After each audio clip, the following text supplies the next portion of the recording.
Ok, bon bah on va démarrer du coup. Donc déjà bonjour à tous. Merci beaucoup de participer à ce webinaire. On est très content du coup aujourd'hui de pouvoir parler de référencement local. Je serai accompagné de Patrice de chez Partout et d'Alexandre de chez MyPoseo. Le webinaire va se dérouler de la manière suivante. On va chacun prendre la parole sur des points qu'on va vous présenter à peu près à un quart d'heure, 20 minutes, ce qui va nous faire 40-45 minutes de webinaire. Et ensuite, on adressera les questions à la fin. On essaiera d'aborder un maximum de questions. Donc, n'hésitez pas à les mettre dans l'onglet questions, justement, que vous avez sur la droite à côté du chat. Parce que comme ça va nous permettre de bien les voir. Si vous les mettez dans le chat, malheureusement, on n'aura peut-être pas autant de visibilité si tout le monde parle. Voilà. Bon, bah écoutez, je vous propose qu'on démarre. Alors, sur aujourd'hui, ce qu'on va aborder, c'est que de mon côté, donc David, je vais parler justement de comment on définit sa stratégie de SEO local.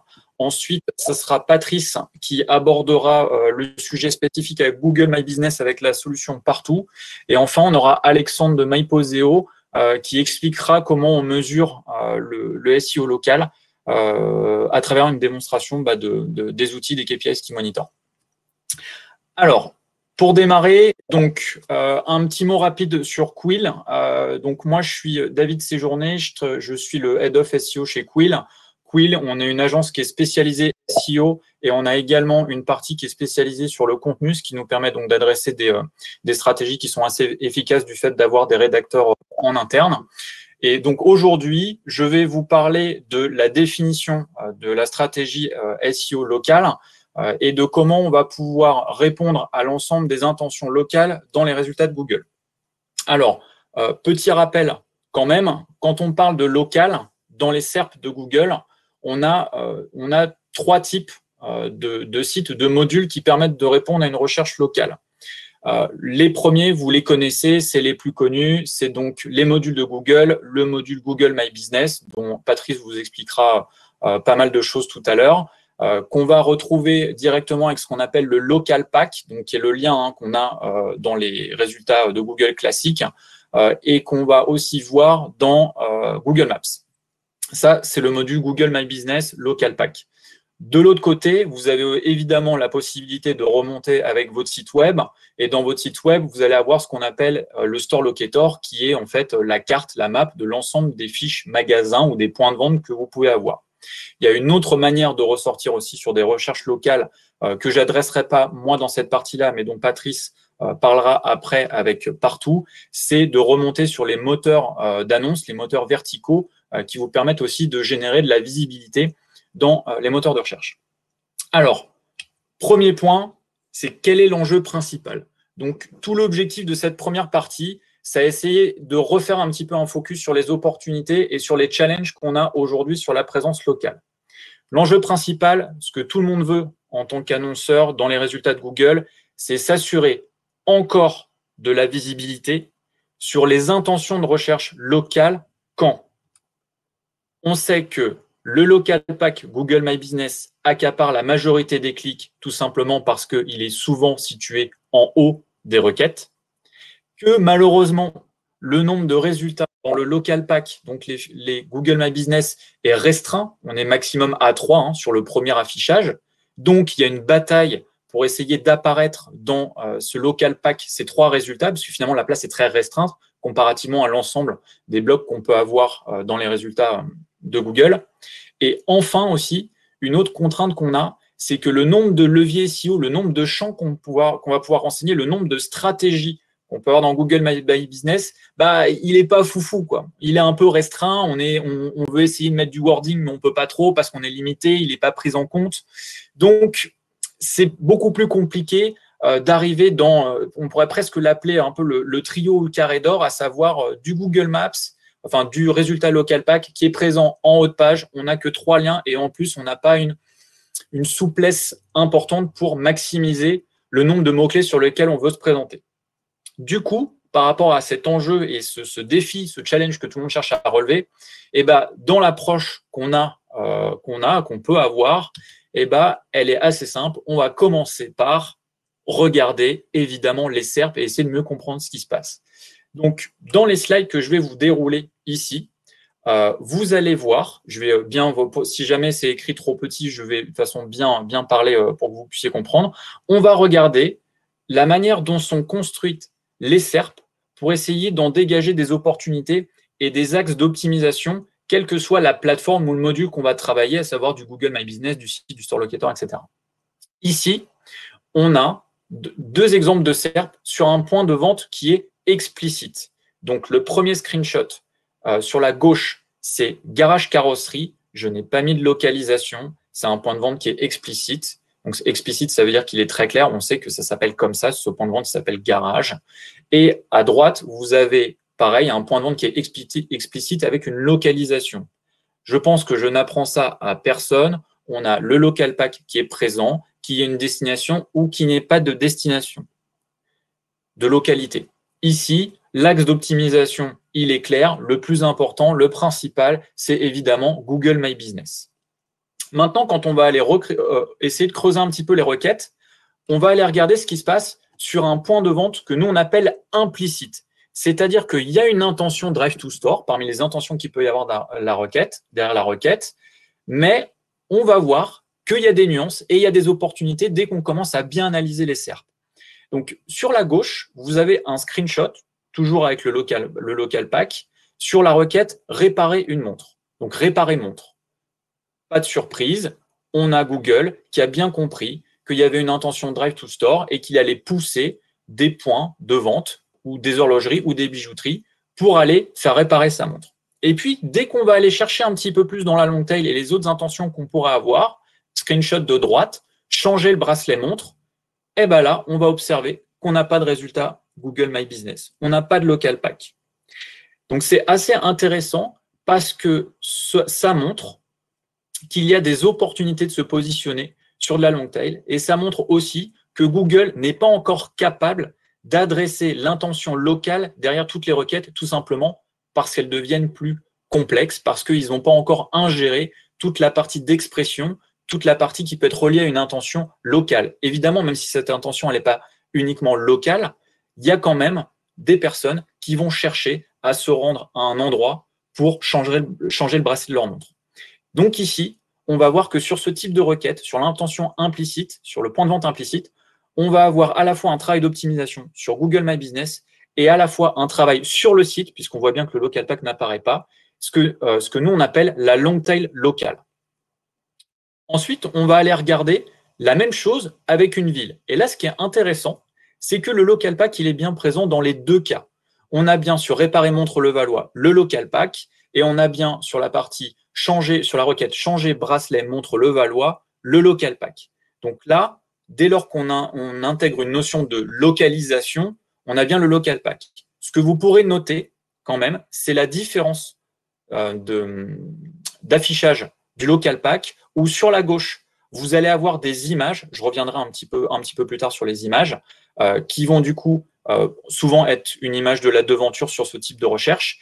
Donc, vous n'avez pas de call to action, de visite du site web, d'appel ou encore d'itinéraire. Ce qui veut dire que la seule manière par rapport à ce type de SERP de pouvoir accéder à une information qui est liée au point de vente dans une action de clic, ça va être de cliquer sur le résultat, d'arriver dans Google Maps et d'avoir les possibilités. Ça, c'est la partie de gauche. Sur la partie droite, c'est différent, on a bien les call to action. La question que vous pouvez vous poser, c'est est-ce que Google fait de l'A/B testing, c'est-à-dire est-ce qu'il teste des affichages pour savoir lequel est le plus important, enfin a de meilleurs résultats par rapport à une action donnée? Est-ce que c'est aller dans Google Maps ou c'est directement cliquer dans les résultats de la SERP? Eh bien, lorsqu'on analyse les SERP, on se rend compte que ici, vous n'êtes pas dans le cas d'un A/B testing. Il y a bien, selon les types de requêtes, une différence d'affichage qui est évidemment à monitorer dans le temps, mais qui du coup est intéressante parce que ça ouvre une porte à une réflexion de complémentarité entre toujours cette partie call to action, drive to store affichée par Google et la capacité à présenter un résultat naturel qui va peut-être compléter le manque de call to action qu'on pourrait avoir dans la SERP. Le point d'après, qui est intéressant aussi, c'est ce qui va concerner la marque. Ici, vous avez sur la gauche une recherche qui est donc Leclerc Conflans. Je pense que tout le monde aura deviné du coup où j'habite. Et à droite, on a supermarché Carrefour. Je n'ai pas de localisation à droite, j'ai une localisation à gauche. Ce qui est très intéressant ici, c'est que dès lors que le point de vente ou la recherche est l'unique dans la localisation, donc en l'occurrence, il n'y a qu'un Leclerc à Conflans, on va avoir le knowledge graph sur la droite avec l'ensemble des informations qu'on peut retrouver issues de Google My Business, et à gauche, de la place pour les résultats SEO classiques sur lesquels on va pouvoir aussi travailler cette complémentarité d'informations et essayer d'aller véhiculer un message, de répondre à des intentions qui ne seront peut-être pas répondues dans Google My Business. Donc ici, on voit bien que sur cette requête de gauche, on a de la place pour le SEO et beaucoup de place pour communiquer une information complémentaire, une opération SPE, etc. Dépendant de si vous utilisez tout ce qui est promo sur Google My Business. Sur la droite, c'est intéressant aussi, on observe que toujours sur une requête marque, malgré le fait que là, du coup, on ait plusieurs résultats, puisque je n'ai pas précisé de localisation, donc plusieurs résultats locaux, on va voir très souvent, si ce n'est pas dans la majorité des cas, la présence du site web marque concerné au-dessus du local pack. Pareil, on a une bonne visibilité, on a un résultat qui est assez étendu, qui permet aussi d'offrir une complémentarité d'informations, des call to action, qui vont permettre de favoriser un clic s'il a de l'intérêt dans l'information qui est recherchée par l'internaute, qui n'est pas allé sur le site web, trouver un itinéraire ou encore appeler. Alors, les deux exemples après sont très, très intéressants parce que justement, on voit que Google n'est pas encore capable de vraiment tout adresser en termes de localisation. Ça viendra peut-être après, mais du coup, il faut le regarder et le monitorer. Ce qui laisse de l'opportunité intéressante pour le SEO classique. Je reviens encore sur l'enjeu que j'énonçais au départ, c'est que dès lors qu'on a une intention locale qui est identifiée par Google, on va avoir le local map qui va remonter très haut avec un nombre de liens qui est restreint. Ce qui veut dire que la bataille est encore plus importante, beaucoup plus dure pour essayer d'être présent. Mais si demain, maintenant, on va aller chercher les requêtes sur lesquelles on peut soit assurer de la complémentarité, soit trouver l'absence de local pack, on va pouvoir remonter sur ce type de requête. Les exemples ici, c'est à gauche, faire une permanente à Paris, aucun résultat. Google Maps, Google My Business. Et sur la droite, réparer portière Nantes, aucun résultat local pack. Vous noterez que dans ces deux exemples-là, il y a bien le nom d'une ville. Google ne sait pas encore afficher tous ces types de résultats qui sont soit par le travail de l'algorithme qui doit être encore réalisé sur le travail sémantique pour comprendre que ces requêtes-là demandent un affichage local, ou tout simplement parce que ce sont des mots qui ne sont pas présents ou qui sont, comme je reviens sur mon premier point, qui ne sont pas encore explicites pour Google, compréhensibles, sur la capacité à présenter un résultat local. Ce qui veut dire que réparer portière, ça se trouve, ce mot-clé-là, il ne le retrouve jamais dans les informations de Google My Business, exactement comme faire une permanente. Ce qui est l'enjeu aujourd'hui pour des annonceurs, quel que soit de tout type, que ce soit sur de la santé, que ce soit sur… oui, effectivement, il y a des différences, mais là, on est sur un travail de long tail. J'expliquerai après la logique, mais c'est un bon point, Jean, sur le fait que sur Permanente Paris, on a un affichage local pack. Donc, ce qui est intéressant, c'est de voir où est-ce qu'on peut trouver ces trous dans la raquette et essayer d'aller travailler son SEO, puisque, encore une fois, l'objectif, c'est d'être capable d'adresser un maximum de mots-clés par rapport à notre activité. Si je vous prends un spécialiste de l'entretien automobile, il va avoir un nombre de mots-clés, mais très, très important sur lequel remonter en local. Si vous allez dans la grande distribution, c'est pareil. Il y a énormément d'activités où on est très restreint par la sémantique qu'on peut optimiser dans Google My Business, ce qui fait qu'on veut aller chercher d'autres mots-clés sur lesquels on va remonter. Et la grande difficulté qu'on a, c'est qu'il faut réussir à trouver ces mots-clés long tail sur lesquels on va avoir cette opportunité-là. L'exemple d'après, du coup, il va être sur la recherche d'un produit. Et là, on commence à comprendre un petit peu plus les difficultés qu'a Google à essayer de rendre ces résultats pertinents. En l'occurrence, ici, c'est une recherche qui est très simple, c'est casque Bluetooth. Donc, à l'origine, sur casque Bluetooth, l'intention locale, elle n'est pas forcément palpable. C'est-à-dire que c'est une personne qui peut chercher une information, qui peut essayer de benchmarker, faire des comparatifs, etc. Mais comme Google veut répondre à un maximum d'intentions possibles dans ses résultats, il se doit de présenter des points de vente qui sont à proximité.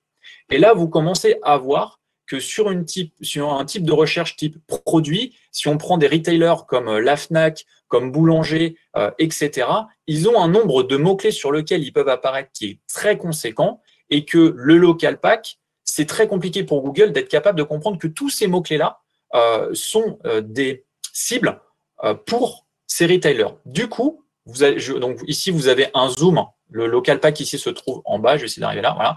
Le local pack se trouve en bas et je voulais zoomer. Et voilà ce qu'on voit ici. On a deux informations qui sont intéressantes. La première, ça c'est récent, c'est que Google va citer, en fait, va mettre une expression, une phrase qui va mentionner que le casque Bluetooth est présent sur le site web du client. Alors, on a commencé à faire des recherches là-dessus. On a des doutes quand même sur le fait que ce soit le site web qu'il mentionne. On pense que c'est plutôt du Merchant Center parce qu'on a un doute sur la capacité de Google à vraiment relier tout ce qui se passe sur Google My Business et sur le SEO, on va dire classique, sur le crawl des sites, mais c'est plausible. Et le deuxième point qui est très intéressant, c'est que Google a la capacité de faire remonter les photos produits qui sont liées à la requête. Et ça, ces images-là sont issues des photos qui sont uploadées dans les fiches Google My Business par les utilisateurs ou les annonceurs. Je crois que Patrice parle un petit peu des images après, et ça sera intéressant justement d'en discuter, de voir comment on peut optimiser les images dans les fiches Google My Business. Donc là, encore une fois, ce qu'on voit, c'est que Google a une difficulté à bien adresser l'ensemble des requêtes et a besoin d'améliorer ses sources d'informations pour être capable de présenter un résultat local qui soit pertinent. Et le point d'après, encore plus intéressant, c'est que malheureusement, parfois, Google se plante. Et ici, sur la requête achat écran LCD Lyon, vous allez voir que le premier résultat, c'est du ads sur un push produit au niveau des écrans. On a un résultat local map, enfin du moins local business, et vous allez voir que les deux résultats qu'on a ici, c'est la clinique du smartphone et achat, vente et réparation de smartphone. Donc là, Google s'est complètement planté. Là où je cherchais un écran LCD, donc plutôt une télé, on va dire, même si l'écran LCD est valable pour le téléphone, on va avoir, par rapport à cette attention, des résultats qui ne sont pas bons. Quelle est du coup l'opportunité? C'est l'opportunité d'aller sur du SEO, parce qu'une personne qui va chercher à acheter une télé ne va pas cliquer sur ces résultats-là, tout simplement parce qu'ici on parle de smartphone et réparation de smartphone. Du coup, le scroll va continuer dans la page de Google pour aller chercher des résultats SEO. Encore une opportunité, heureusement, pour aussi les sites web. Du coup, si on prend un petit peu l'analyse des SERP et qu'on regarde ce qui se passe, qu'est-ce qu'on remarque? On remarque que Google Business, c'est bien, mais ce n'est pas suffisant. Pourquoi? Parce que Google My Business, certes, est omniprésent sur tous les types de requêtes. Et on le voit bien au fur et à mesure du temps. Avant, on n'avait pas de local pack sur les recherches produits. Sur les services, ça dépendait. Ensuite, quand on allait travailler un petit peu aussi les requêtes, je vais vous donner un exemple. Il y a 2-3 ans, sur bijouterie, on avait des résultats local pack. Et sur magasin bijoux, on n'avait rien. Donc, on voit bien que Google continue, évidemment, d'apprendre sur le wording. Mais il y a encore beaucoup de trous dans la raquette. C'est ce que je vous ai démontré juste avant.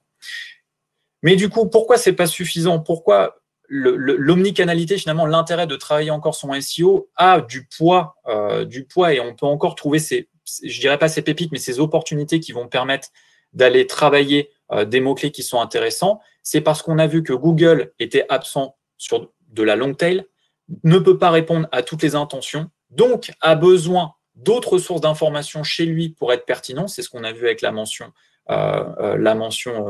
le site web mentionne casque Bluetooth, et parfois les résultats ne sont pas toujours pertinents. Ce qu'on en déduit, du coup, sur cette long tail, et du coup, je veux aussi revenir sur le principe de long tail, ce qui va répondre à ta question, à ta remarque, Jean, sur Permanente à Paris, c'est que la long tail, pour reprendre bien ce que c'est l'opportunité de la long tail, c'est que oui, ce sont des requêtes qui, de manière unitaire, ne font pas beaucoup de volume, mais il y a tellement d'expressions qu'elle représente un volume de recherche qui est significatif. Ça, c'est le premier point. Donc, c'est la quantité qui va faire le volume. Et le deuxième point qui est très, très important, c'est que la long tail a un pouvoir d'engagement et de conversion très fort, ce qui veut dire que dès lors qu'on cible la possibilité d'être présent en plus d'un local pack où c'est difficile de se positionner, on est sur des requêtes qui sont très zéroïstes. C'est tout l'intérêt du développement de cette long tail locale et c'est le message que je voulais vous passer à travers cette analyse qui fait que le local ne peut pas être uniquement adressé sur Google My Business parce que sinon on se priverait d'énormément de requêtes très très intéressantes en termes de conversion. Alors, si on commence à rentrer maintenant un petit peu, sans trop déborder sur mon temps de parole, évidemment, sur comment on va trouver ces opportunités et comment ça se décline d'une manière opérationnelle. Le premier point consiste à faire une étude très très poussée de l'ensemble des recherches, comme je vous l'ai démontré, sur lesquelles on va avoir une intention locale. Le deuxième, c'est de passer au crible tous les types de SERP qu'on peut avoir avec tous les types de résultats sur ces requêtes-là pour spotter les opportunités de pouvoir travailler à la fois la partie Google My Business et à la fois la partie site web, store locator, etc. Et d'en déduire en fonction des requêtes les stratégies et les plans d'action. Je vais vous donner un exemple sur la grande distribution.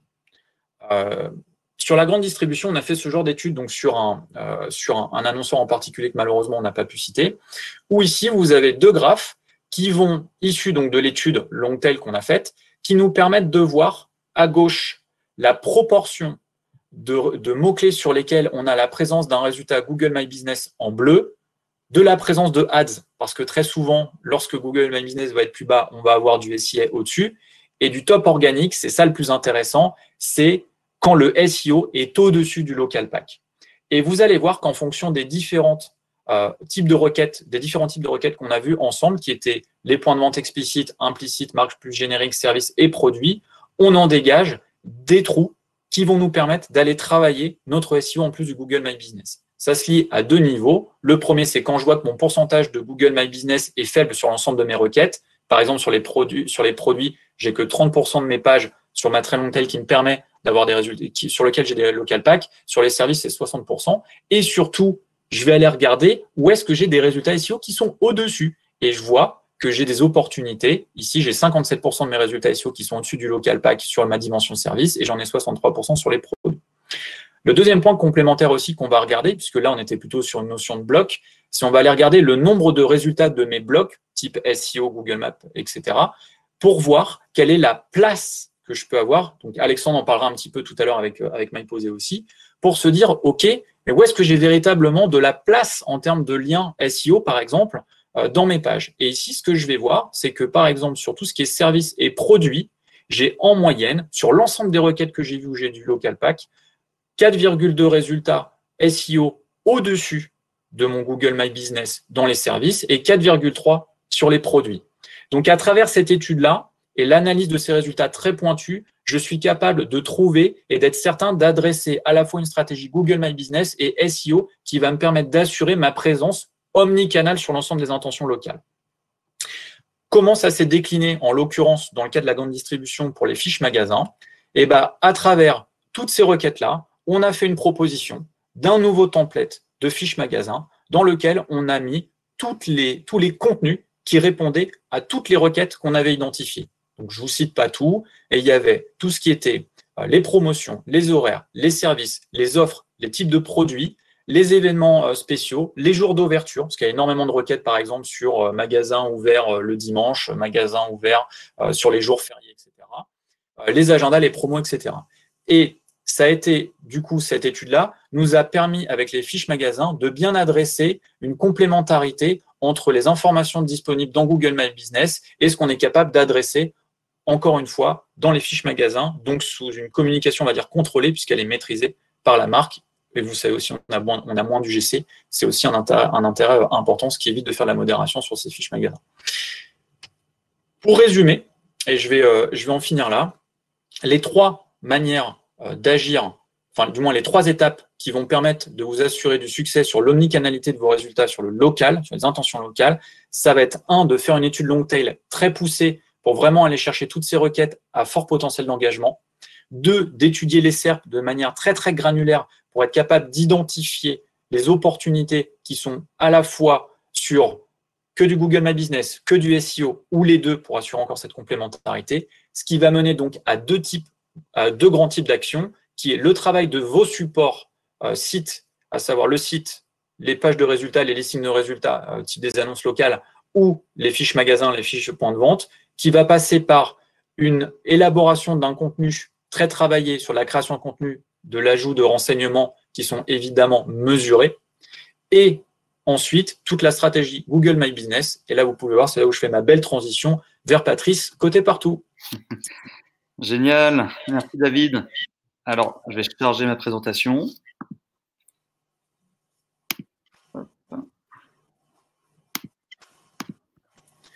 Alors, on a volontairement pris le parti de ne pas déborder sur les techniques d'optimisation très précises parce que le scope local est très, très important. Et demain, quand on a un site d'annonce local de métier versus un point de vente, on a des stratégies d'optimisation de contenu qui sont complètement différentes. Donc, on a préféré vous montrer des opportunités, une méthodologie qui permettait encore d'assurer l'omnicanalité, plus que de rentrer dans du classique qu'on retrouve partout sur la toile, qui est l'optimisation pure et dure de vos points de vente. Je te laisse la parole, Patrice. Ça marche, merci beaucoup. Merci à toi. Bonjour à tout le monde. Donc, je suis Patrice, je suis responsable marketing chez Partout et je suis vraiment ravi d'être là. J'espère que vous passez tous un bon moment. Alors, pour présenter Partout très rapidement, on est une solution qui référence automatiquement tous vos établissements sur une dizaine de plateformes, que ce soit des moteurs de recherche, des GPS, des annuaires ou des réseaux sociaux. Et une solution qui va également centraliser tous les avis clients déposés sur Google, Facebook pour que vous puissiez y répondre plus facilement et analyser tous ces avis. Alors, aujourd'hui, je suis là pour vous présenter les 3 étapes à suivre pour relancer votre activité grâce à Google My Business. Donc, tout d'abord, je vais vous présenter comment bien communiquer et optimiser sa visibilité. En 2, comment présenter vos produits, services et inciter à l'achat. Et enfin, comment établir une meilleure relation avec vos clients. Alors, tout d'abord, Google My Business, donc David en a déjà pas mal parlé. Vous connaissez déjà tous cette plateforme, c'est vraiment la nouvelle vitrine digitale de vos établissements et c'est surtout de plus en plus le premier point de contact avec les internautes. Et je pense que vous le voyez vous-même au quotidien, hein, quand vous faites une recherche, par exemple, d'un magasin de bricolage à Nantes, ce sont ces fiches Google qui apparaissent en évidence. Donc, soit dans votre propre site web, comme on le voit là à gauche sur le smartphone, ou avec une belle mise en avant, comme on le voit sur les versions desktop. En revanche, qu'est-ce qui vous permet d'apparaître dans les meilleurs résultats de recherche? Et là, il y a 3 critères à avoir en tête. 3 critères qui sont justement utilisés par Google. Le premier point, c'est la distance. C'est-à-dire, quelle est la distance entre votre établissement et la position géographique de l'internaute ou de la ville qui recherche. 2, ce sera la pertinence. Donc, la cohérence entre la requête de l'internaute, donc ces mots-clés, et vos informations présentes en ligne. Si, par exemple, je cherche un supermarché ouvert à Marseille, je m'attends à ce que les résultats me proposent bien des supermarchés qui soient bien tous ouverts et bien tous situés à Marseille. Patrice, est-ce que tu peux mettre te mettre en plein écran parce que l'écran est petit du coup et on ne voit pas très bien. Ok, alors pourtant, je suis en plein écran. Alors, hop. Il faut cliquer dessus, non? Est-ce que ça s'est réduit? Une petite seconde. Est-ce que là, vous voyez mieux quand je fais ça? Alors écoute, moi perso, je vois bien. Je crois qu'il y avait des personnes qui ne voyaient pas très bien en grand écran. Ok, alors je suis désolé, là je vois que je suis au max de mon côté.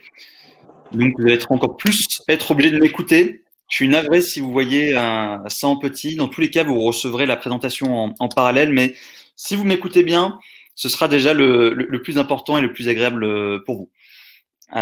Et donc le troisième point, c'est la proéminence. La proéminence, c'est est-ce que toutes les informations de vos établissements sont bien disponibles sur un maximum de plateformes, comme votre site web, vos fiches Google, Facebook, Waze, etc. Et est-ce que ces informations sont bien fiables et uniformes? Parce qu'en gros, Google fonctionne comme un cerveau humain. Si demain, vous demandez à un ami si le supermarché de votre quartier est bien ouvert le dimanche, et que cet ami vous répond que oui, mais qu'en parallèle, vous posez cette même question à 2 autres personnes qui vous répondent que non, vous allez estimer que cette information n'est pas fiable et vous n'allez pas la prendre en considération. Google fonctionne de la même manière. Et dans cette proéminence, sera aussi prise en compte la réputation. Donc, quelle est la note de votre établissement? Combien vous avez d'avis? Est-ce que vous répondez à ces avis? Donc, vous l'aurez compris, il y a vraiment tout ce travail de référencement qui est essentiel à faire pour apparaître dans les meilleures requêtes des internautes. Et maintenant, la question qu'on se pose aussi, c'est comment les gens vous cherchent? Et donc, il y a 2 types de recherches que présente Google, les directs et les découvertes. Les recherches directes, c'est quand on va chercher directement un établissement. Comme par exemple, je recherche le magasin Leroy Merlin à Mulhouse. Donc, c'est ce qui va venir illustrer votre notoriété. Et les recherches découvertes, c'est quand on va chercher plutôt une catégorie ou une activité, comme par exemple un magasin d'électroménager à Mulhouse. Et là, si vous apparaissez dans les meilleurs résultats, ce sera un très bon indicateur de votre référencement local. Et ce qui est dingue, c'est qu'aujourd'hui, 80% des recherches Google sont dites découvertes. Et ça, c'est vraiment énorme et ça montre à quel point vous devez travailler tout ce référencement local. Alors, maintenant que vous savez tout ça, vous êtes prêt à communiquer sur vos établissements. Et pendant le Covid, enfin depuis le Covid, pardon, Google a sorti vraiment beaucoup de nouvelles fonctionnalités, a fait beaucoup de mises à jour, beaucoup d'optimisation pour justement vous aider dans votre quotidien. Et on va un peu les passer en revue. La première, c'est que désormais, on peut connaître la fraîcheur d'une information. Quand des horaires sont mis à jour par un magasin, on peut savoir si ça a été mis à jour il y a 48 heures, il y a 2 semaines, il y a 4 mois.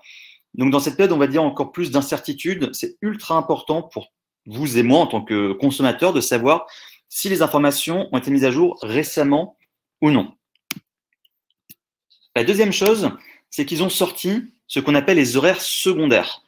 Parce que peut-être que votre entreprise propose des services, comme par exemple, je ne sais pas moi, du drive, des services de réparation ou autres, qui ont des plages horaires qui vont être différentes, comme par exemple un service qui sera disponible que de 8h à midi, que de 14 à 16h. Donc désormais, vous pouvez présenter les horaires de vos différents services. Et ça, franchement, enfin, déjà dans notre quotidien, c'est quand même super agréable d'avoir ces informations-là. Pour les professionnels, ça leur évite d'avoir des coups de fil pour savoir si tel service est bien disponible ou bien ouvert. Donc ça, c'est quand même super, super utile. Et la troisième chose qui vous permet également de bien communiquer, ce sont les Google Posts. Alors les Google Posts, ça date un peu plus pour le coup, mais c'est devenu encore plus utile, notamment pendant le confinement. Donc pas mal de marques comme des concessions automobiles, comme vous le voyez ici, si vous arrivez à voir, qui ont communiqué pour dire, ben voilà, nos établissements sont en train de rouvrir. En revanche, on préconise des rendez-vous par visioconférence. Nous désinfectons toutes les voitures, nous mettons des lingettes, etc. Donc c'est vraiment une super manière de communiquer. Les Google Posts, donc vous pouvez les afficher dans votre fiche Google. Ce sont des bannières temporaires, visuelles, qui vous permettent de communiquer sur des mesures sanitaires, sur des promotions, des offres spéciales ou tout type d'événements importants que vous souhaiteriez communiquer. Alors maintenant que vous êtes bien communiqué, il est important d'optimiser sa visibilité pour apparaître dans les meilleurs résultats de recherche. Bon, j'aurais pas le temps de tout vous présenter. Donc, ce qu'on va faire, c'est qu'on va se concentrer sur 2 points principaux qui sont souvent délaissés. Ce sont les catégories et les attributs. Les catégories, vous pouvez ajouter une catégorie principale et jusqu'à 9 catégories additionnelles. Par exemple, Castorama, je me suis amusé à faire des recherches sur Marseille. Et Castorama, on peut les trouver en tapant magasin de bricolage, c'est ce qu'on voit à gauche. Au milieu, c'est quand je recherche une quincaillerie. Et à droite, c'est quand je recherche une jardinerie. Donc, ils ont inscrit 10 catégories qui représentent, on va dire, leur secteur d'activité pour leur permettre d'apparaître à chaque fois qu'il y a des requêtes d'internautes. Et donc, c'est là la question que vous devez vous poser. Vous n'êtes pas obligé de remplir jusqu'à 10 catégories, mais vous pouvez vous dire, OK, comment les internautes nous cherchent et utiliser ces mots-clés, ces activités, ces catégories pour les renseigner sur vos fiches Google. La deuxième chose à faire et à renseigner, ce sont les attributs. Les attributs, juste pour les redéfinir, ce sont des tags qui vont caractériser vos points de vente, comme par exemple paiement par chèque disponible, accessible en fauteuil roulant, bon rapport qualité-prix. Et il y a 2 grandes familles d'attributs. Les attributs subjectifs, qui vont caractériser une ambiance. Là-dessus, vous n'aurez pas du tout la main. Ce sont des questionnaires que Google envoie aux internautes quand ils sont passés dans vos établissements pour dire, ben voilà, estimez-vous que l'ambiance est conviviale, qu'il y a un bon rapport qualité-prix. Et la deuxième famille, ce sont les attributs objectifs que là, vous pourrez renseigner, comme pardon, des moyens de paiement ou des accessibilités. Et pendant le confinement, Google a sorti beaucoup d'attributs pour faciliter les quotidiens des établissements, mais aussi le nôtre en tant qu'utilisateur, consommateur, pour savoir, ben voilà, est-ce que je peux bien faire des achats dans le magasin? Est-ce que je peux faire des retraits à l'intérieur ou en extérieur?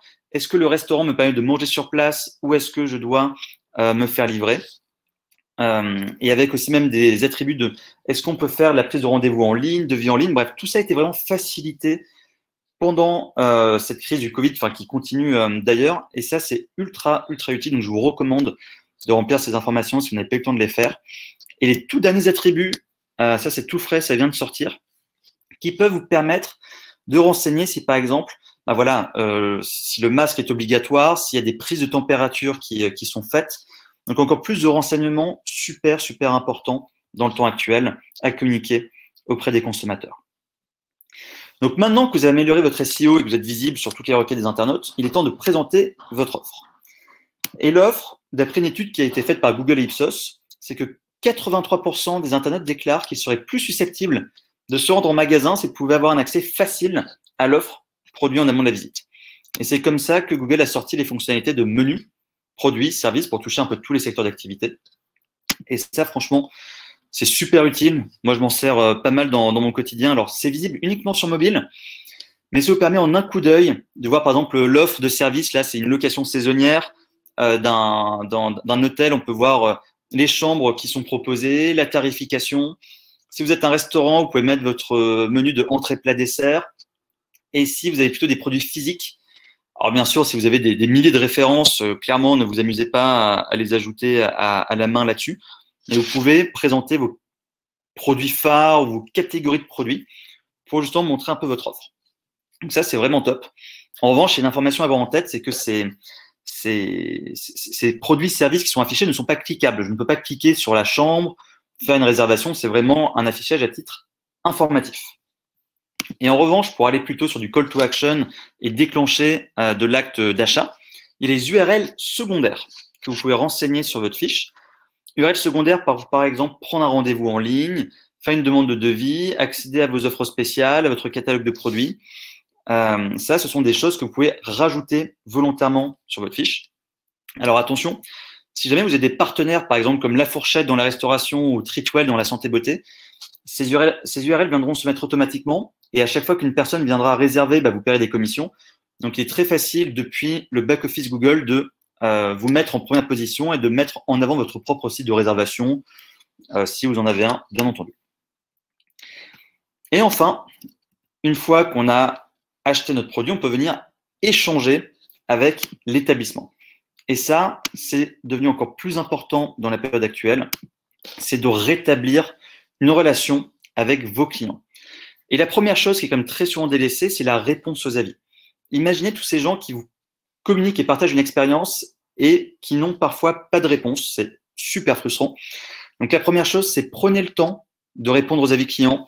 Ça fait super plaisir parce que la personne reçoit une notification par email pour dire le propriétaire de l'établissement a répondu. Donc, ça fait quand même super plaisir. Le point 2, c'est que vous ne répondez pas à une personne, mais à des milliers de personnes. En fait, on voit que de manière régulière, il y a des milliers de visites tous les mois sur les fiches. Je pense qu'on a même tous un peu les mêmes réflexes de regarder les avis. Et encore plus, quand il y a un avis négatif, on a un peu envie de voir de quelle manière répond le propriétaire. Est-ce qu'il est agressif, pas agressif, cordial, pas cordial. Donc, c'est super important. Et au-delà de ça, plus vous répondez, plus vous faites vivre votre fiche et plus ça fait plaisir à Google et ça vous met en avant dans le référencement. Et au-delà de ça, finalement, vous avez pour vous, une mine d'informations parce que vous êtes assis peut-être sur des dizaines, centaines ou milliers d'avis par fiche Google qui peuvent vous permettre de réaliser de véritables analyses sur les motifs de satisfaction ou d'insatisfaction de vos clients. Par exemple, pour Indeed, c'est super facile pour eux de savoir que à chaque fois que le mot prix est cité dans un avis, la note moyenne de cet avis est de 4,2 sur 5. Donc, ils savent que la politique tarifaire est très appréciée des consommateurs. Et enfin, pour clôturer cette partie, il y a une fonctionnalité qui est assez récente, qui est Google Message, qui rentre encore plus dans cette thématique du conversational commerce. On va venir, par exemple, chatter sur Facebook Messenger avec un établissement. Sur WhatsApp, désormais, on peut aussi faire ça. Google a aussi cette fonctionnalité qui s'active depuis une application mobile pour venir chatter avec l'établissement. Cette fonctionnalité, vraiment, activez-la uniquement si vous pensez avoir les ressources pour répondre très rapidement. Parce que c'est comme dans une thématique de chat. Donc, si vous répondez que le lendemain ou 2 jours après, ça n'a plus trop d'intérêt. Donc, si vous l'activez, c'est que vraiment, vous pensez être ultra réactif. Et ça, c'est quelque chose qui prend encore plus d'importance aujourd'hui dans l'incertitude qu'on a pour savoir si un établissement est bien ouvert, si les horaires n'ont pas changé, de pouvoir être rassuré sur ce type d'informations. Et donc, voilà, pour finir ma prise de parole, en mettant en place toutes ces actions, bien sûr, au-delà de toute la communication que vous faites, la visibilité que vous avez, c'est aussi un tracking de KPI qui va vous intéresser. La possibilité de pouvoir traquer tous vos call to action pour savoir combien il y a eu de demandes d'itinéraire, de coups de fil, de visite vers votre site web. Donc tout ça, il est possible de le traquer directement et de mesurer vos progressions de période en période, que ce soit sur la partie visibilité, comme vous le voyez ici, ou sur la partie e-réputation, où vous pouvez suivre l'évolution de votre note moyenne par établissement ou de manière nationale, le taux de traitement de vos avis, mais également les délais pour voir justement si vous arrivez à répondre de plus en plus vite aux avis de vos clients. Et donc voilà, écoutez, j'en ai fini. Partout, on travaille avec plus de 300 clients dans une trentaine de pays sur tout secteur d'activité. Et maintenant, je vais laisser la parole à Alexandre de MyPoseo pour parler de la suite. Merci Patrice. Alors, je viens de vous partager mon écran. Normalement, ça doit s'afficher. Bonjour à tous. Donc moi, je suis Alexandre Sigouin, je suis cofondateur et CEO de MyPoseo. En 2 mots, MyPoseo, depuis 10 ans, on aide les SEO, à la fois agences et in-house, à accélérer le travail de leur collecte de données, pour le SEO majoritairement, et à bien mesurer leur performance et la visibilité. Dans ce cadre-là, bien évidemment, on s'occupe aussi de mesurer et d'aider à collecter, interpréter les données pour le SEO local. Donc ce sont des problématiques spécifiques, et on va voir au travers de cette présentation-là, rapidement, comment on peut suivre les bonnes étapes. La première, c'est quels sont les outils et les données qu'on va pouvoir utiliser pour la mesure du SEO local. La seconde, c'est quels sont les indicateurs potentiellement qu'il faut collecter et analyser pour pouvoir mettre en place sa stratégie. Donc David nous a parlé de la partie stratégique un peu en amont. Patrice nous a parlé de la partie Google My Business qui prend une place très importante sur le SEO local. On va voir un peu plus en détail les indicateurs. Et ensuite, comment utiliser ces indicateurs et quelles sont finalement les décisions qu'on peut prendre, à la fois quand on est un SEO agence, mais aussi éventuellement quand on travaille chez la marque et qu'on est responsable du référencement local. Donc, je refais un très rapide laïus sur les différents types de résultats qu'on a dans la SERP locale. Vous allez voir que ça a son importance puisque derrière, il y a des indicateurs spécifiques que l'on va pouvoir utiliser et conserver analyser dans le temps qui vous permettront ensuite de bien vérifier que vous êtes positionné. La première chose qui apparaît, et David en a parlé, c'est dans ce qu'on appelle l'onglet Tous, donc c'est l'onglet principal qu'il y a en haut de la SERP, il y a les résultats qui sont des résultats qu'on appelle Google Adresse, et on va voir qu'on peut les traquer. La deuxième chose, ce sont les résultats qui sont des résultats organiques, donc c'est vraiment ce qu'on appelait les liens bleus avant, qui sont présents ici de manière organique dans la SERP, toujours.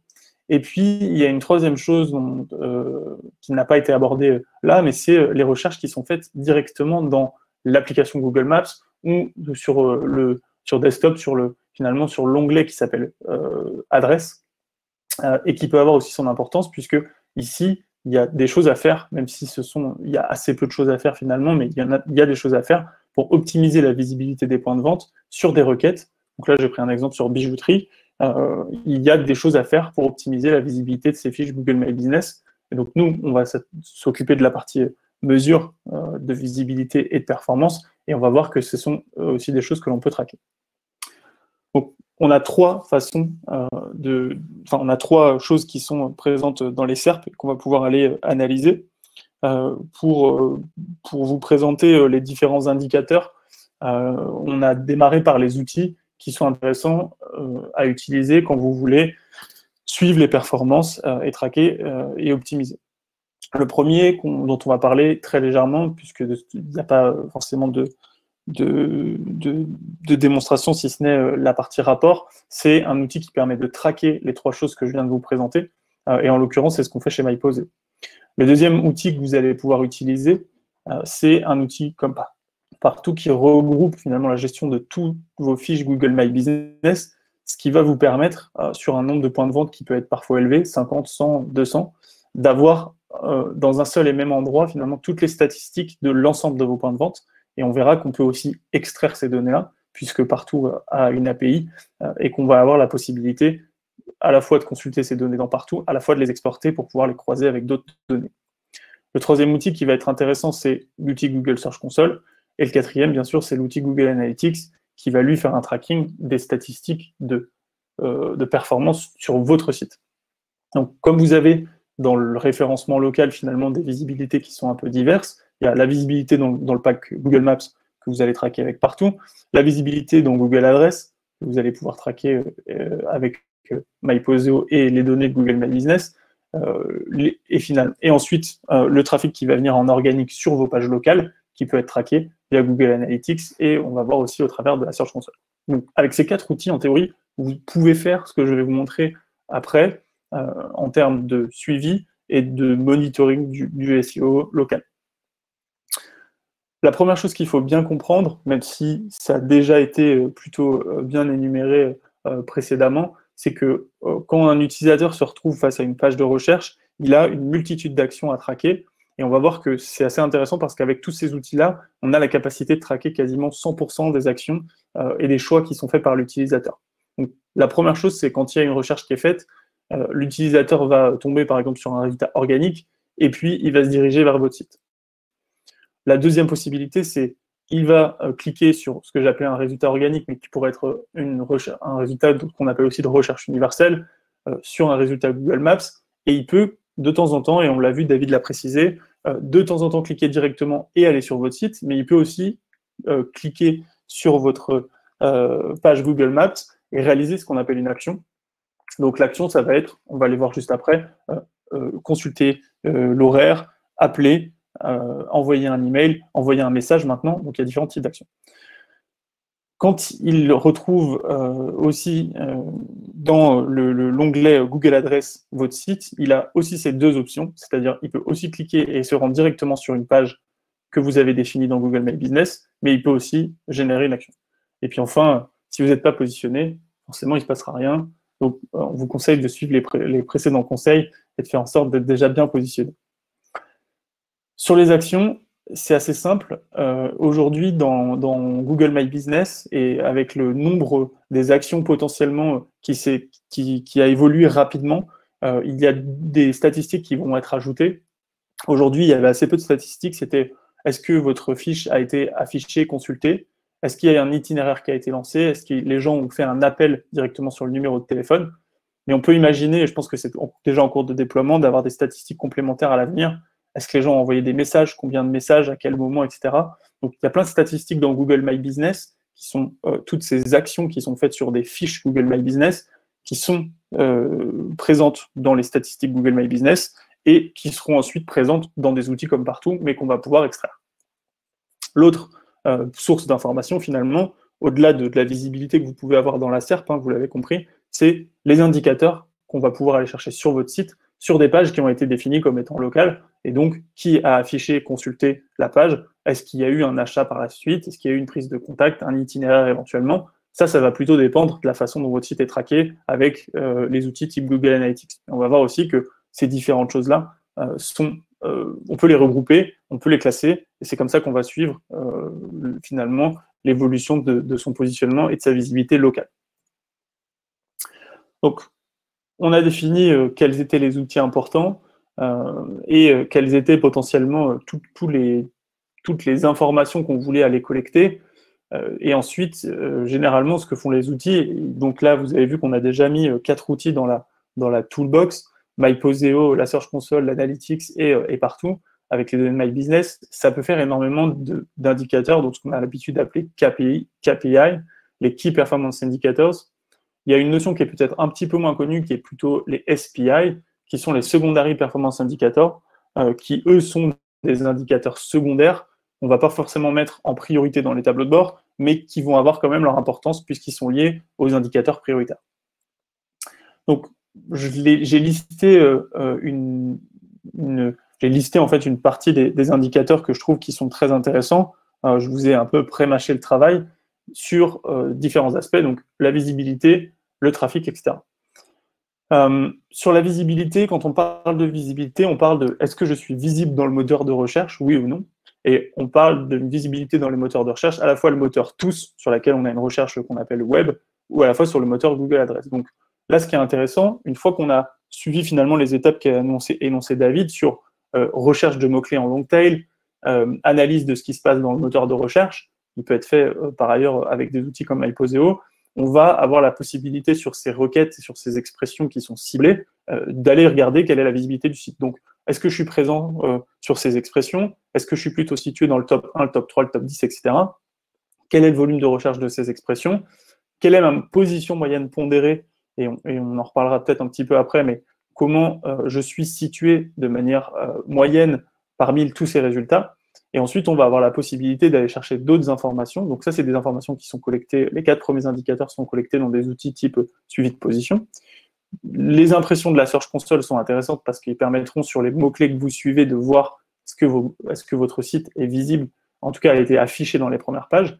Et puis les impressions qui sont données par les outils Google My Business, qui sont intéressants, qui sont d'ailleurs à comparer de temps en temps avec les impressions de la Search Console.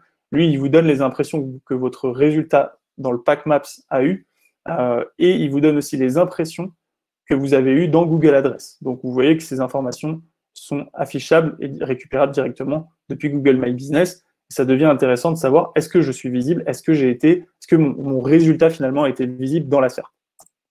Donc là, vous voyez, on croise déjà 3 sources de données avec des indicateurs qui sont diverses, mais qui permettent de savoir, est-ce que je suis visible, est-ce que je suis bien visible, et combien de fois je suis visible. L'étape d'après, c'est, est-ce que les gens ont réalisé des actions finalement sur mes annonces? Et donc, est-ce que j'ai collecté des clics sur mes résultats organiques grâce à la Search Console? Est-ce que j'ai collecté des clics sur le Pack Maps ou dans les Google Adresses? Et puis, est-ce qu'ensuite les gens ont réalisé des actions finalement?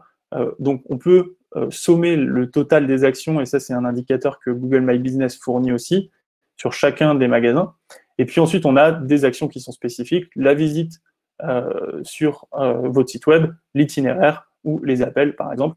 J'ai mis que ces 3 indicateurs-là parce que c'est ceux qu'on a historiquement dans l'API Google My Business. Les autres arriveront très prochainement. Et donc, il faut bien aussi, une fois que vous avez défini vos objectifs, finalement, savoir quelles sont les actions que vous allez traquer. La dernière étape, pour moi, c'est la performance. C'est quelles sont les performances, finalement, que votre site et ou vos fiches Google My Business ont obtenues. Donc, sur la partie Google My Business, c'est assez simple puisque, finalement, les actions, c'est un peu les performances que vous avez atteintes. Sur votre site, et c'est là que vous avez un potentiel d'optimisation aussi, comme l'a dit David, il y a des choses qui vont être à traquer. Donc, en complémentarité de la visibilité et des actions, il y a bien sûr les visites, le temps de visite, les pages et puis les conversions. Donc, les conversions, c'est très large ici, mais vous avez compris que vous pourrez les définir. Est-ce qu'une conversion pour vous, c'est générer du drive to store? Est-ce que c'est du couponing? Est-ce que c'est avoir un coup de téléphone, un contact, etc. Ça, c'est des choses qu'il faut définir par ailleurs avec votre agence ou en interne et déployer via des outils type Google Analytics. Ce qui va être intéressant et important, c'est que tous ces indicateurs-là, ils peuvent intervenir sur différentes dimensions. Donc, on peut faire des reportings sur son domaine en entier. On peut faire des reportings sur un sous-domaine si vous avez un store locator, par exemple. On peut faire un reporting sur un groupe de pages que vous avez identifié comme étant des pages locales. Ça, c'est très important parce que sur votre site, vous avez des pages produits, des pages qui sont éventuellement store locator s'il est intégré sur votre site. Mais vous pouvez aussi avoir des pages dites locales que vous créez de manière spécifique pour attaquer de la longue traîne. Donc, vous pouvez créer des groupes de pages et dire, bah voilà, j'ai créé ce groupe de pages pour attaquer certains keywords en longue traîne. Je veux faire des statistiques de taux de présence, d'impression, de clics et de visites, par exemple, sur ces pages-là. Voilà. Et ensuite, vous avez différents niveaux qui sont intéressants. C'est juste pour montrer que déjà là, avec une dizaine d'indicateurs et 5 ou 6 dimensions, on peut vite avoir des tableaux de bord de visibilité qui sont très denses. Si je devais highlighter, entre guillemets, les top indicateurs, donc ce que j'appellerais KPI ici, voilà, je les ai mis en vert ici, c'est pour moi, sur la visibilité, est-ce que je suis bien présent en top 3, 1, 3, 10, 30? Quel est mon volume de recherche sur ces mots-clés? Et quelle est ma position moyenne pondérée? Combien de clics j'ai finalement sur mon Google Maps et d'actions au total? Et ensuite, quelles sont les performances de mon site? Combien de visites, combien de conversions? Encore une fois, sur mes pages plutôt définies comme étant locales, ce qui permettra de bien savoir si ma stratégie locale fonctionne. Donc là, on a parlé des indicateurs. Je vous ai parlé des outils, je vous ai parlé des indicateurs. On va parler d'un sujet qui est finalement dans la continuité sur comment centraliser les données et reporter tout ça. Je vais aller assez vite pour conclure, mais globalement, il y a 3 choses qui sont importantes sur la centralisation de vos données. C'est qui collecte les données, où est-ce qu'elles sont stockées, comment vous calculez ces différents indicateurs et comment vous les visualisez. Ça, c'est important pour choisir votre outil ou vos outils. Qui va ensuite avoir accès à vos rapports et quels sont les modes de consultation? Est-ce que vous les envoyez par email? Est-ce que vous les consultez en ligne? Est-ce que vous voulez les imprimer? Et ensuite, qui sont les interlocuteurs internes à la fois externes, puisque quand on travaille en tant que SEO in-house, on peut avoir des agences dans ces interlocuteurs, mais on peut aussi avoir des gens en interne qui vont optimiser les contenus, s'occuper de l'administration des fiches Google My Business, etc. Donc c'est très important, quand on prépare les reporting, de prévoir ces trois points-là. Ensuite, sur les outils de reporting, je ne suis pas exhaustif, mais j'ai mis ceux que je connais et maîtrise. Donc, bien sûr, Data Studio est un bon outil qui permet de regrouper tout ça. Report, qui est aussi un outil très intéressant qui permet de faire du reporting multisource. Clipfolio, de la même façon. Tableau, qui est un peu plus complexe, mais qui peut le faire. Et MyPosteo propose bien sûr de faire ça, puisque ça fait partie de notre expertise, d'avoir des tableaux de bord qui sont complets et qui permettent de reporter sur le SEO.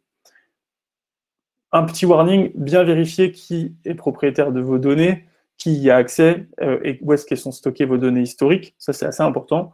Il y a beaucoup de nos clients qui arrivent en nous disant « j'ai utilisé tel ou tel outil » ou « j'avais un prestataire qui me faisait ce reporting, etc. » mais je n'ai finalement pas d'historique et pas de données.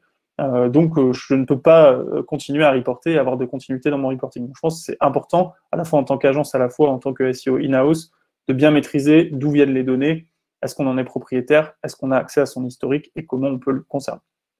Voilà, donc vous aurez les présentations, je vous montre quelques exemples de ce qu'on peut faire sur du dashboarding local, notamment quand on a des points de vente à l'intérieur d'un pays, dans toutes les régions par exemple. C'est un petit exemple de ce qu'on a pu faire pour le groupe Se Loger, avec une analyse de concurrence, voilà, sur du taux de présence dans les résultats de Google. Ça permet d'identifier systématiquement quels sont les concurrents qui sont le plus visibles dans les SERP finalement. On a d'autres types de dashboards qui sont avec des focus concurrence. On a travaillé avec donc LTNedor qui est The Fork sur l'Espagne par exemple pour comparer la visibilité du site avec un autre site. Alors c'est pas vraiment de la concurrence parce que c'est un autre site du groupe qui était TripAdvisor, pour regarder sur certaines villes quel était finalement le taux de présence, la visibilité, la part de voix, le trafic organique qui était généré sur les requêtes qui avaient été définies de manière locale. Donc voilà ce que ça peut donner en termes de data visualisation. Ce qui va être intéressant ensuite, quand on a bien chargé les données de Google My Business, bah, ça c'est un exemple de ce qu'on a fait sur un de nos clients avec des données qui viennent de Google My Business finalement via un outil entre les deux comme partout, qui permet d'afficher dans un seul et même tableau de bord toutes ces données-là, donc les actions des utilisateurs, le nombre de vues sur les maps, etc. Et puis de comparer ça dans le temps et de le stocker dans une solution de dashboarding. Et enfin, il y a peut-être quelque chose qui a sauté, non c'est bon, sur la partie ensuite site, quelles sont les actions, quelles sont les performances que votre site va avoir. Ça reste du reporting assez classique. On utilise des données Google Analytics, mais qu'on a segmenté de manière très précise avec des groupes de pages qui sont des pages locales, avec des statistiques de la Search Console qui viennent uniquement sur ces groupes de pages, avec des statistiques de Google Analytics qui viennent uniquement, encore une fois, sur ces groupes de pages, ce qui permet d'isoler le trafic à la fois organique et à la fois le trafic d'autres sources de données dans le même dashboard pour avoir quelque chose de complet et complémentaire aux données qu'on a vues juste avant. Voilà, donc je vais pas détailler je vais essayer de conclure dans la minute, je vais pas détailler tous les exemples d'utilisation que vous pouvez avoir sur vos dashboards. La première chose déjà du dashboard, c'est maîtriser ces données, voir comment tout évolue. Après, il y a plein de choses que vous pouvez identifier et qu'on a déjà fait avec nos clients, par exemple, j'ai un indicateur qui vire au rouge, au vert ou une certaine alerte, et je vais mettre en place certaines choses. Donc encore une fois, nous, nos clients, c'est des SEO qui soient en agence ou chez l'annonceur, chez les marques. Donc, ils utilisent les mêmes procédés finalement pour avoir des alertes et mettre en place des actions. Donc, je ne suis pas présent dans la SERP sur un magasin ou sur un mot-clé que j'ai ciblé, est-ce que j'ai pas un problème d'indexation? J'ai un contenu avec une performance qui est moindre, qui est affiché très bas. Est-ce que j'ai pas du duplicate sur mon site? Est-ce que j'ai pas des pages qui se cannibalisent les unes avec les autres et qui font que j'ai un magasin qui ressort peut-être moins bien que les autres? Je vous donne des pistes bien sûr de choses qu'on a déjà vues, mais c'est jamais la solution ou la solution unique ou la réponse unique. J'ai une mauvaise URL aussi sur un point local, par exemple. Est-ce qu'il n'y a pas eu un souci dans Google My Business? Est-ce que j'ai pas renseigné le mauvais magasin? Est-ce que mon magasin n'est pas inexistant, par exemple, dans Google My Business? Est-ce qu'il n'y a pas un souci là-dessus? Notamment quand on traque dans Google Adresse, on se rend compte que des fois, il y a des choses qui peuvent sauter. J'ai une cannibalisation de présence locale. Parfois, je peux avoir plusieurs magasins, notamment dans une ville comme Paris. Si je suis bijoutier, horloger, etc., il y a plusieurs points de vente. Donc, comment on fait pour choisir où est-ce qu'on veut emmener ses clients? Est-ce que toutes les fiches se valent? Est-ce que toutes les fiches ont les mêmes avis? Il y a des choses des fois qu'on peut être amené à arbitrer ou à valoriser davantage. J'ai une chute de visibilité sur un point de vente. Est-ce que c'est pas une problématique technique que j'aurais pas identifié, notamment du maillage qui aurait changé, un changement d'info sur une fiche Google My Business justement, ou sur mon site? Est-ce qu'il n'y aurait pas beaucoup d'avis potentiellement négatifs qui font que j'ai une chute de visibilité dans Google Adresse ou dans le Pack Maps? Voilà autant de choses qui peuvent être analysées une fois qu'on traque tout ça. Et puis après, vous avez d'autres exemples. Et je vais finir par comment je peux créer de la visibilité complémentaire. Bien sûr, une fois que le travail de l'agence a été fait ou en interne, d'aller chercher toute la longue traîne, on peut malgré tout identifier et continuer à identifier régulièrement des opportunités et donc se dire je vais créer ou optimiser des nouvelles pages, produire des nouveaux contenus sur la base des mots-clés que je suis et des opportunités que je peux saisir à l'intérieur du moteur de recherche. Voilà, donc pour conclure sur la partie mesure du SEO local, il y a un potentiel qui est très important sur le local, et on l'a vu du fait de la multitude à la fois des points de vente, de la profondeur des requêtes et du nombre de localisations. Google traite bien ou pas forcément bien d'ailleurs les SERP sur ce sujet-là local. C'est plutôt le cas pour la majorité des requêtes, mais il y a encore pas mal de potentiel. Donc, quand on fait finalement suffisamment bien son tracking, le local peut avoir une grosse valeur, notamment pour le Drive to Store, mais ça, je vous apprends rien. Donc, conclusion, bien définir ses objectifs sur le local. Est-ce que c'est générer du trafic à la fois en magasin forcément, mais ça peut être aussi générer du trafic sur mes pages locales pour proposer des promotions, traquer de manière très spécifique comme j'ai envie de traquer mes utilisateurs. Il y a définir mes pages locales sur mon site majoritairement, puisque derrière, on va être capable d'aller chercher des statistiques de visibilité, de performance, etc. sur ces pages en particulier. Utiliser les bons outils et indicateurs, mais je viens de vous donner une première approche et une première liste d'outils que vous pouvez et d'indicateurs que vous pouvez aller traquer et mettre dans un dashboard. Définir bien sûr vos formats de rapport et vos interlocuteurs. Ça, je pense que c'est quelque chose que les gens ont un peu tendance à oublier. C'est qui sont les interlocuteurs, qui va s'occuper du rapport, qui va le lire, qu'est-ce qu'il va faire avec, et quel est le format qui lui convient. Est-ce que c'est un email, est-ce que c'est un SMS? Ça peut être un SMS. Mais voilà, comment est-ce qu'on va faire pour l'utiliser sur le reporting? Bien sûr, mettre en place des alertes, puisque ça, c'est un peu la base. J'ai une chute de visibilité, une hausse. Voilà, il y a des bonnes, des mauvaises nouvelles, mais je pense que c'est important de mettre en place les bonnes alertes sur ces indicateurs. Et puis, bien sûr, vous pourrez suivre ensuite et optimiser sur les différents leviers que vous pouvez avoir, à la fois sur le Google My Business, avec les leviers que Patrice a un peu évoqués, et puis à la fois sur la stratégie plutôt SEO, avec ce que David vous a expliqué. Voilà, c'était rapide et j'espère que vous avez eu l'occasion de bien comprendre et saisir mon propos. On peut peut-être ouvrir à des questions s'il y a 5-10 minutes. Je ne sais pas si David ou Patrice, vous voulez reprendre la parole. Pour ma part, je vais regarder s'il y avait des questions qui me concernaient. Et puis, si tout est OK, écoutez, moi, je vous souhaiterais une bonne journée. David, peut-être tu voulais compléter, ou Patrice, je ne sais pas. Écoute, on a eu des questions. Je crois qu'on a eu des questions côté sur MyPoseo. On a répondu à quelques-unes. Je pense qu'il y en a une ou deux qu'on peut prendre pour Patrice et toi, je pense. Ça marche. Côté partout, ouais. Donc là, il y a Clément qui est en train de répondre à l'une des dernières questions. Il y en a une qui vient juste de tomber. C'est peut-on enregistrer deux sites web dans GMB, un site vitrine et un site marchand? Alors, vous pouvez mettre un site principal. En revanche, avec les URL secondaires, vous pouvez rajouter effectivement un autre site.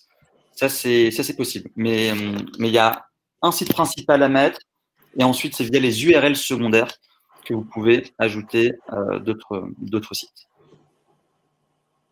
Ensuite, il y a une question d'Hélène. Est-il possible, via l'API GMB, de multiplier un post sur un réseau de plus de 10 établissements? Est-ce que vous proposez alors non. Alors, si par post, vous parlez bien des Google Posts, alors non, Google ne permet pas, via API, de multidiffuser des Google Posts au-delà de 10 établissements. Ils le permettent dans un cas uniquement exceptionnel, c'est pour utiliser les Google Posts spécifiques au Covid. uniquement pour ça, mais en revanche, pour tous les autres Google Posts proposés de événements, communication, lancement, produits, etc. Là, c'est au-delà de 10 points de vente, il faut faire ça un par un parce que Google souhaite que ce soit une communication locale et pas quelque chose de massif. Donc ça, c'est pas possible. Et est-ce qu'on propose un connecteur Google Data Studio GMB pour les clients? Alors, pas depuis l'interface partout. En revanche, il est tout à fait possible de faire ce type de connecteur, mais pas depuis l'interface partout en l'occurrence. Est-ce qu'Alex, tu veux prendre peut-être une question, si tu en as une pour toi? J'étais en train de répondre à Martin sur la partie scoring, du fait qu'on a un scoring effectivement pour le suivi de position des mots-clés. C'est la même chose sur le SEO local pour nous, en sachant qu'on crée et on développe les indicateurs aussi à la demande. Mais oui, on est capable de traquer finalement la position dans le pack maps, donc de donner des statistiques, et ensuite on est capable de la valoriser par rapport aux autres résultats qu'il peut y avoir dans les SERP. Voilà, donc on peut traquer les positions organiques, les positions dans le pack maps, les positions dans Google Adresse, et ensuite on a des possibilités à la fois de choisir quelle position on considère que c'est et comment on va valoriser cette position dans les statistiques.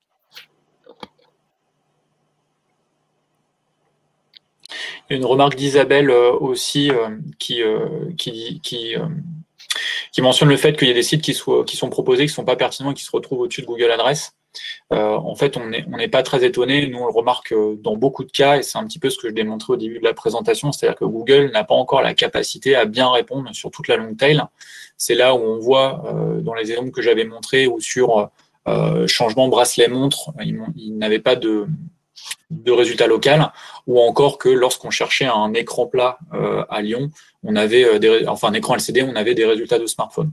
Donc, dès lors qu'on va être sur des requêtes qui sont complexes et principalement, du coup, pas en anglais, puisque Google est quand même meilleur sur la sémantique anglaise et c'est là où il fait ses premiers développements, on va avoir un retard, voire un défaut de la compréhension de la part de Google. Donc, c'est pas étonnant qu'on ait des résultats qui parfois ne sont pas pertinents.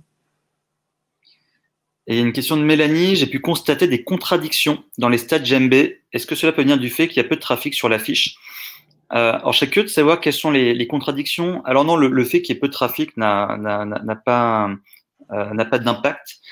Donc, je serais assez curieux de bien comprendre. Enfin, dans tous les cas, Mélanie, j'ai bien noté votre question. Peut-être que ce sera plus simple d'en parler ensuite au téléphone, mais assez surprenant. La seule chose où il y a eu des soucis, c'était sur les avis pendant le confinement. Google avait bloqué le dépôt d'avis. Mais si vous parlez vraiment de statistiques de visibilité, là, j'ai pas assez d'éléments pour pouvoir vous répondre. Ouais, alors, moi, je peux apporter un élément de réponse. C'est comme dans tous les outils Google, il y a beaucoup de choses qui sont des échantillons. Et notamment, il y a quelque chose qui est intéressant, c'est de comparer des données de la Search Console et des données de Google My Business. On peut se rendre compte que parfois, les statistiques sont un peu différentes. C'est pareil entre Google Search Console et Google Analytics. Des fois, on a beaucoup de clics sur la Search Console et moins de visites dans Analytics. Donc, il y a quand même on va dire un taux d'erreur à considérer, je pense, dans les données qui sont fournies par Google, étant donné la masse d'informations qu'ils sont obligés de traiter. Donc, c'est possible. Après, il faudrait regarder le cas en détail, mais c'est vrai que souvent, on constate, nous, même dans des outils comme la Search Console, qu'il y a des écarts avec la réalité de ce qui se passe vraiment.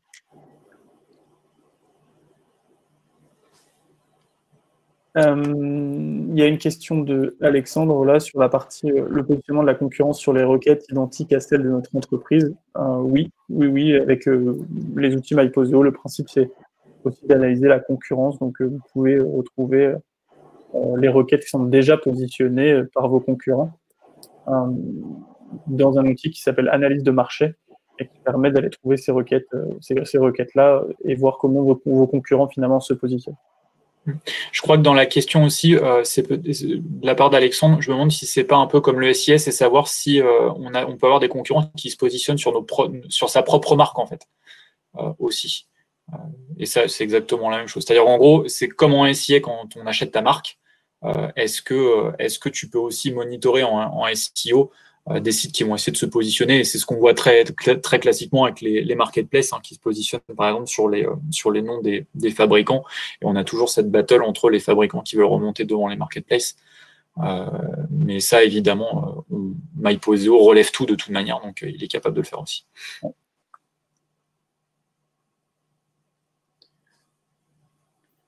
peut-être plus de questions. S'il n'y a plus de questions, je pense qu'on peut conclure. Et puis de toute façon, si vous avez la moindre question, vous avez nos coordonnées qui sont affichées. N'hésitez pas à nous faire un email.